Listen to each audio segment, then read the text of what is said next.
Mr. Chairman, fellow speakers, ladies and gentlemen, it's an honour and a privilege to be invited to speak at the patient conference. And just before I start my talk, we are really lucky in the PH community to have such an active and progressive patient body. And on your behalf, I just want to sort of make a bit of a vote of thanks to Ian, Helen, Sean and the team that make all this showpiece event happen, but also work tirelessly for all of your benefit and ours throughout the year. So thank you, Ian.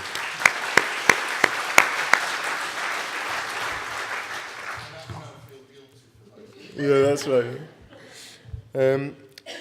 So I was given the challenge of trying to make some predictions for pharmaceutical management for pulmonary hypertension over the coming few years. And as I started to think about my talk, it did, as an armchair sports fan, strike me a bit like pharmacy punditry, and we come back to this sporting analogy. But recent times perhaps suggested to me that being a pundit wasn't always quite so straightforward, and not many pundits predicted that Leicester would win the Premiership, and perhaps that Tyson Fury would become a boxing heavyweight champion of the world. But I'll do my best. So I'm going to present to you my first team lineup for pulmonary hypertension treatments for the coming year. And we start in goal with the surgical options of transplant and pulmonary endarterectomy. I put them here because they're a backstop. They're the last line of defence where other medical treatments maybe have failed or are ineffective. But sadly, there are still too many occasions when even our goalie doesn't have time to keep the ball out. Our central defensive partnership are diuretics and anticoagulation, two old hands, and the experience that they have really underpins all the other treatments that we use in our clinic for virtually everybody. At fullback, I've selected oxygen therapy and exercise and physio. I'm expecting these options to give the side energy, dynamism, getting down the flanks, and hopefully they can combine increasingly effectively. They will support the other medical therapies that are on offer and give time for other treatments to take effect. And over the coming 5 years, I'm really expecting physio, particularly, and exercise programs to take off and be a really valuable part of our game management. Central midfield, there's only one option here, the phosphodiesterase type 5 inhibitor, so sildenafil, tadalafil, PDE5s. Since bursting onto the scene 10 years ago, these agents form an integral part of about 90% of Sheffield's patients' therapies. Almost universally tolerated, effective, and since they came off patent and went to generic, they're about the closest thing we've got to free transfers. Alongside PDE5s in midfield, I've selected some other oral treatments. So firstly, the endothelin receptor antagonists, bosentan, ambrisentan, macitentan, the ERAs. They're subject to intense scrutiny in terms of monthly drug testing, but can be hugely effective in the right setting. The ERAs have been really proven over the long term, treating disease and improving outcomes. And crucially for the team, the evidence of how well they combine in the midfield with the PDE5s is without any doubt. On the right wing, I've selected a first-team debutant, Selexipag. It's been proven in the world's largest ever trial program, and I believe absolutely worthy of a first-team place. Working in combination with the other midfielders will be an invaluable alternative to complex prostanoids, potentially making a difference in some currently unwinnable situations. Convincing the NHS of its value and a place on the team is proving a bit more tricky, sadly. At number 9, are the parenteral prostanoids, our centre forward, the go-to option when we really need to take the fight to the opposition. Potent, fast, effective, ultimate striker. Supporting it in the attack, I've got 2 treatment options that I can see being called upon in difficult situations which require a bit more of a niche approach. Firstly, denervation, the first non-surgical intervention ever to show benefit in pulmonary hypertension, Animal studies from colleagues of ours in Sheffield and some early work from a group in China show that it may be potentially worthwhile in certain forms of pulmonary hypertension where medical therapies are less beneficial. Ria Sigwak completes my first 11, more of a specialist player requiring a specific type of game to demonstrate the benefit, but definitely worth a place on the team sheet.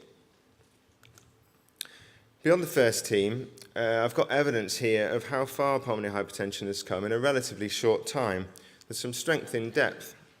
My subs bench is a good blend of youth and experience, with emerging talent and some old stalwarts, all capable of potentially doing a job when called upon.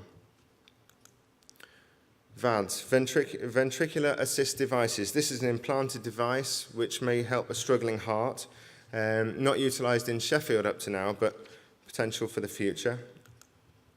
Imatinib seems to be very effective in the setting of severe disease, but fails to make my first team on account of all the side effects and hence the potential to injure opponents en route to goal.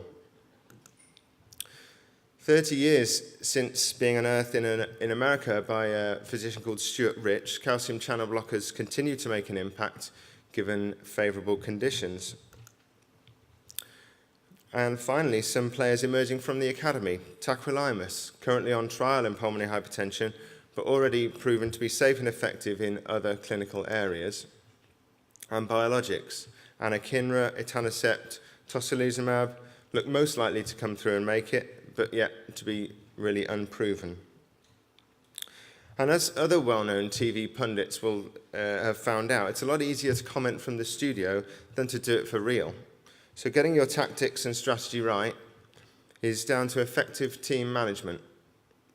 I'm sure the other clinicians here today might have set out their team differently, and we can debate all night about the ideal setup.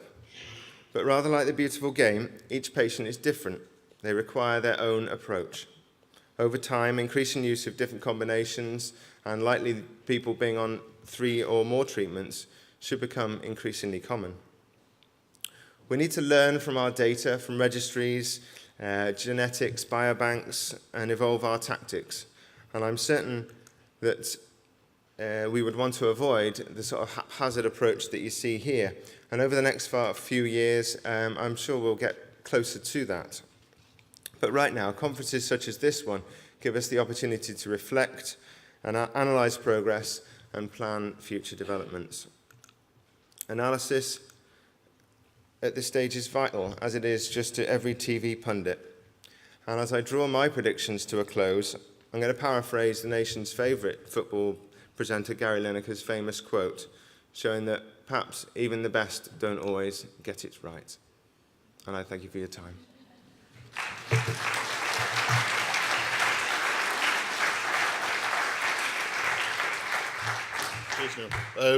Some of us heard Neil present that at a conference about 18 months ago, a professional conference. It was quite remarkable.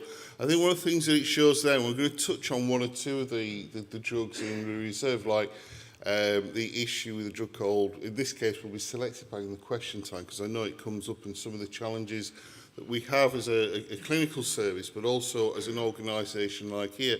And Neil's sort of, I suppose, reserve bench of future developments that you may or may not be aware of this news item. It's not false news. The NHS has got a few problems.